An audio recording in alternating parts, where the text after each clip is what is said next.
Bek Timnas Indonesia yaitu Justin Hubner berbicara soal penampilannya pada laga Timnas Indonesia melawan Timnas Libya.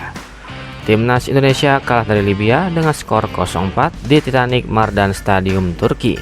Setelah pertandingan, Justin Hubner mengakui laga pertamanya bersama Timnas Indonesia berjalan sangatlah sulit.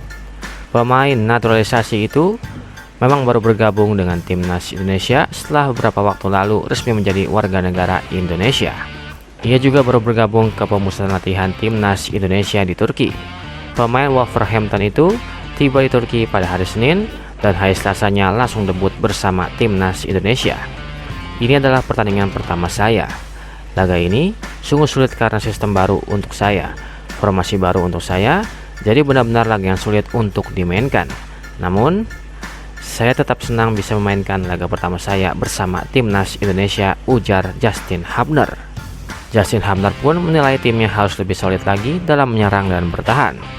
Kami perlu berkembang, semua orang bertahan, semua orang menyerang dan kami harus lebih kompak lagi, ujarnya. Lebih lanjut, ia mengakui passingnya buruk saat melawan Libya, biasanya hal itu tidaklah terjadi. Ia pun bertekad untuk lebih bekerja keras bersama Timnas Indonesia. Bagi saya, passing saya tidak bagus untuk game ini. Biasanya bagus, tapi game ini tidaklah bagus, kata Justin Hubner seusai pertandingan. Saya perlu berkembang, hanya berjuang lebih keras lagi, ujar pemain 20 tahun tersebut. Umpan Justin Hubner yang terlihat sangatlah fatal saat menit ke-89 yang menyebabkan gol ketiga Libya terjadi. Ia hendak berniat memberi umpan ke Jordi Amat, namun bola umpannya bisa dipotong oleh pemain lawan untuk dilesatkan ke gawang Syahrul Trisna. Selanjutnya, Timnas Indonesia bakal menjalani uji coba kedua melawan Timnas Libya pada tanggal 5 Januari 2024 mendatang. Setelah itu, tim besutan Sinteyong akan uji coba melawan Timnas Iran pada tanggal 9 Januari 2024 di Qatar. Uji coba ini sebagai persiapan Timnas Indonesia di Piala Asia 2023 yang digelar di Qatar mulai tanggal 12 Januari 2024 mendatang. Number 2. Usai kalah telak dari Timnas Libya dengan skor akhir 0-4 tanpa balas, terdapat 3 catatan penting mengenai penampilan lini belakang Timnas Indonesia. Yang pertama adalah terlalu banyak kesalahan. 4 gol yang bersarang ke gawang Timnas Indonesia berawal dari kesalahan para pemain belakang Timnas Indonesia. Gol pertama berkat Wahyu Prasetyo yang kurang sigap melihat pergerakan striker lawannya. Justin Hubner berperan pada gol kedua dan ketiga Libya. Sementara kesalahan umpan Jordi Amat memudahkan gol keempat bersarang ke gawang Timnas Indonesia. Yang kedua adalah perlu adanya adaptasi. Beberapa pemain belakang Timnas Indonesia tampaknya masih perlu beradaptasi satu sama lain, terutama untuk Jordi Amat dan Justin Hubner. Dua pemain itu memang cukup telat bergabung dengan pemusatan latihan Timnas Indonesia di Turki, karena Jordi Amat bahkan baru pulih dari cedera bahunya. Dan yang terakhir, mencari skema terbaik. Sinteyong harus mencari skema yang paling tepat untuk lini belakang Timnas Indonesia pada ajang Piala Asia 2023 nanti, entah itu formasi 4 back ataupun 3 back. Pada laga ini, Sinteyong memainkan formasi 4 back, namun dengan dua tim yang sama sekali berbeda di babak pertama dan kedua.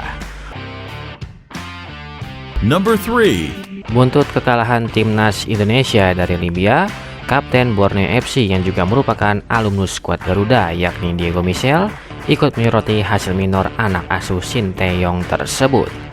Dilansir dari unggahan Instagram Diego Michel pada Rabu 3 Desember 2024, tampak Diego Michel berharap Borneo FC bisa melaksanakan pertandingan uji coba melawan Timnas Indonesia yang baru saja dilibas oleh Timnas Libya tersebut.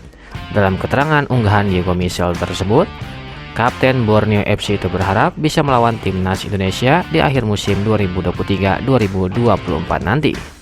Sontak saja, unggahan Diego Michel yang bernada sarkas kepada Timnas Indonesia tersebut mendapat sorotan tajam dari beberapa supporter skuad Garuda. Beberapa supporter Timnas Indonesia pun sempat mengungkit momen saat Diego Michel dibantai oleh Timnas Bahrain 10-0 saat masih membela skuad Garuda.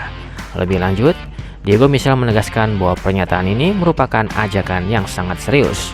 Dia memastikan hal tersebut bukan sebuah sindiran atas hasil memalukan yang didapatkan oleh timnas Indonesia di laga uji coba melawan timnas Libya. Hubungan Borneo FC dan timnas Indonesia sepertinya memang masih panas. Hal itu bermula dari tak dipanggilnya dua pemain bintang Borneo FC ke timnas Indonesia. Mereka adalah Nadeo Argawinata dan Stefano Lillipali. Number 4. Anggota Exco PSSI yaitu Arya Sinulinga meminta timnas Indonesia bisa membalas kekalahan dari timnas Libya. Kekalahan tersebut jadi sinyal bahwa persiapan yang ada harus benar-benar dimaksimalkan karena Piala Asia 2023 sudah di depan mata. Selain itu, pada laga selanjutnya melawan timnas Libya merupakan laga resmi dan memiliki poin menguntungkan saat Indonesia bisa menang di laga tersebut. Arya Sinulinga menilai bahwa banyak kesalahan yang dilakukan oleh pemain skuad Garuda. Apalagi kebobolan yang terjadi karena kesalahan sendiri dan hal tersebut harus cepat ditemukan solusinya. Seperti yang diketahui, pada uji coba perdana melawan timnas Libya, Sintayong cukup banyak melakukan eksperimen, termasuk melakukan rotasi dengan menarik hampir semua pemainnya yang tampil sebagai starting 11.